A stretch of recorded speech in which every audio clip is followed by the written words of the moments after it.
time when the land was young, and we, the free yak, were free. Then the darkness came, and the gods, they deserted us.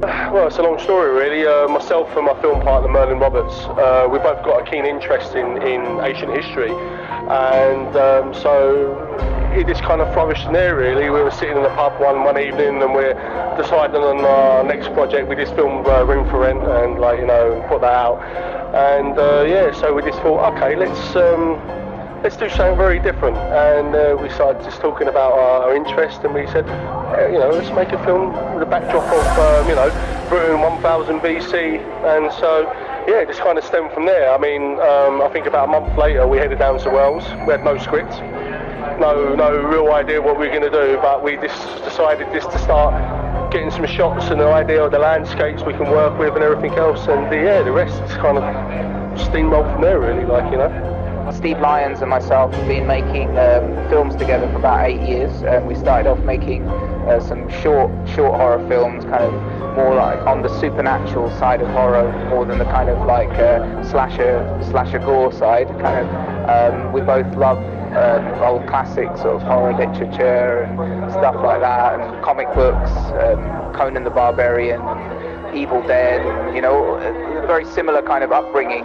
We've been friends for years and years, so kind of started making these films together, and then we'd done the horror thing for a bit, and both of us are into like British history and archaeology and Stonehenge and things like that, so we just got talking in the pub. Most of our films start off in pubs, and we start writing the story out on a beer mat, and we just thought, no one's really done a film of any sort of budget size or at any time in cinema history. No one's done a real ancient Britain film, in the sense that most films that call themselves films set in ancient Britain tends to be starting with the Celts or the Romans, as if that's the beginning point of human history in the British Isles, whereas we know now that humans have been living here for hundreds of thousands of years. So our question was like, what was happening then? What were people up to? What were they doing? Same sort of questions people have about things like Stonehenge and Avebury. Why did they build them? What was the mythology? What were the gods and goddesses of these people like? We know nothing really.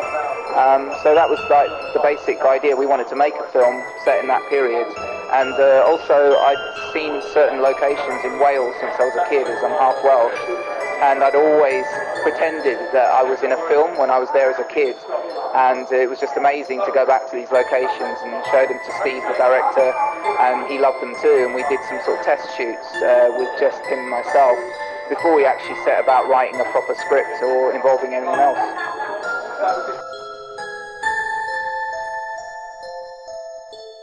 It's drawn upon our interests, of ancient history and everything else, and I was just kind of thinking of how we could present this in such a way which is going to be different from what's out there as well, So the story kind of is one of the sort of the classic anti-hero tale. On the hill is like the last of his tribe. Well, the last of the royal family of his tribe.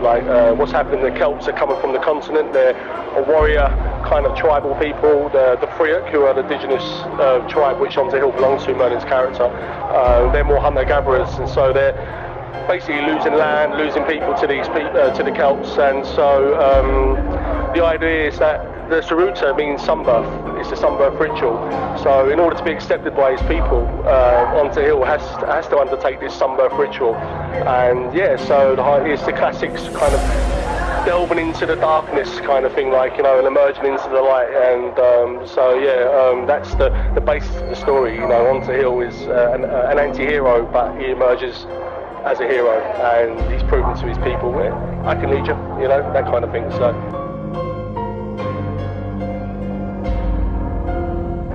My role, I played the druidess, and I basically perform an invocation ceremony and an enchantment to help Hunter Hill on his journey into the underworld and join him with the sun god. In my scenes, I actually work with the elementals, the forest spirits, and all the things that work behind the scenes and call them up to work with him. So it's rather spooky. Well, the actual decision to start to have me star in the film was a bit of an accident, really, because originally we just went to Wales to location scout, but I thought while we were doing that, I would get a friend of mine to make me a costume up and just do some test footage, but there was no intention of it being a sort of starring vehicle for me or anything like that. But when we came back and we were discussing where we were going to go with the film, Steve was like, well, what about you playing the lead character? And I was like, I don't know, it's not really my thing. I like acting, but I've always sort of preferred being the monster or the killer's hands or something like that, rather than playing a hero and a lead character, because I love being behind the camera. I love doing special effects and writing, but the more we spoke about it, the more it made sense, because there's a lot of our history that actually is connected to the earlier waves of people into Britain, which in Wales they call the Black Welsh or the Black Irish, and the fact that I'm naturally darker skinned kind of fitted into this idea of maybe people that don't look like what a typical Celt looks like in most people's eyes, which is maybe a person with red or blonde hair and blue eyes, bigger stature maybe, which are maybe people that are more Viking-like, or more from the more modern North Europe. So yeah, we decided to cast me. Plus, having me as a producer, writer and actor means that I'm not going to suddenly disappear and go off on another project. If Hollywood came calling for a major film and we had our star, we might lose them to that project, but we've got me, basically. So that was the kind of thinking behind it.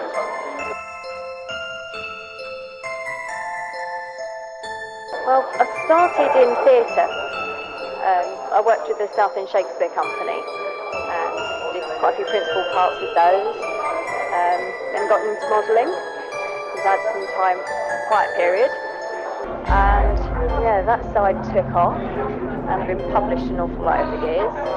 And then started doing some music videos, and then got involved with this. I've worked previously on Kim Wilde's music video, Every Time I See You I Go Wild. Yeah, we were both the lead biker chicks. So yeah, bangs, tits, everything. It's a bit funny, really. I was staying at my dad's. I'd been living in Sweden for a while. I come back and I just met up with Merlyn in the pub. We spent a lot of time in the pub actually in Merlyn, yeah, he was talking about this film project he had going on, and the Wishing Well and everything else. And I said, yeah, I'll help you out. And it just all started from there, really, yeah, it's been, I think that was about 8-9 years ago now, so long partnership. I mean, I personally know Merlyn for 22 years now as well, so yeah, we were friends long before we started doing films, so yeah.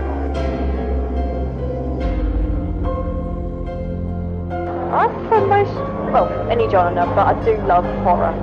The spookier, the gorier, the better. It's just so much fun. That's a hard one. I like so many. I'm a big Hammer horror fan, especially the old Christopher Lee Draculas. They're tops for me. Yeah. Not necessarily, to be honest. 100% honest. I mean, I'm more the fantasy. The film, I think the film that had the biggest impact on me was Conan the Barbarian, 1982. When I saw that, I was a massive Robert E. Howard fan. Anyway, and when that film came out, I was just I remember watching it. I remember renting it from a VHS rental store back in the day. They used to exist. So, and I think I watched it about 6 times back to back, with my jaw was like that every time. It was like he's alive, yeah. So, I like the darker side of things, like the fantasy, I guess. So yeah. So, but I do like horror films as well. I love producing, but my favourite aspect of filmmaking is actually being there on the set. Either having a camera in my hand, or directing, or doing special effects or prop making. I love that aspect of it. Just being there on a shoot, especially in some of the places we've been. I love being in the woods, and a lot of the film is on the coast of Wales as well. So yeah.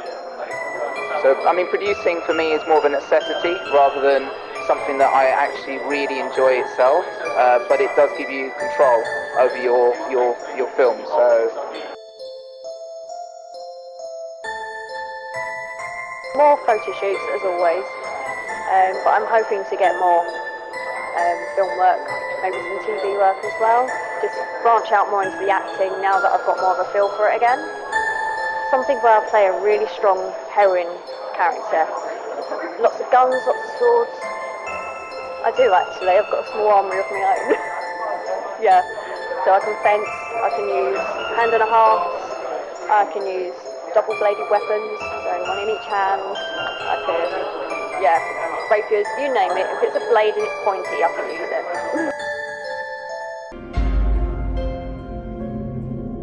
Period dramas, I do love period dramas. There's a certain way of etiquette back then, and I enjoy that because we don't have that anymore, and it's also the fashions. I love sci-fi as well. Yeah, there's too much out there to choose from. I enjoy most of it.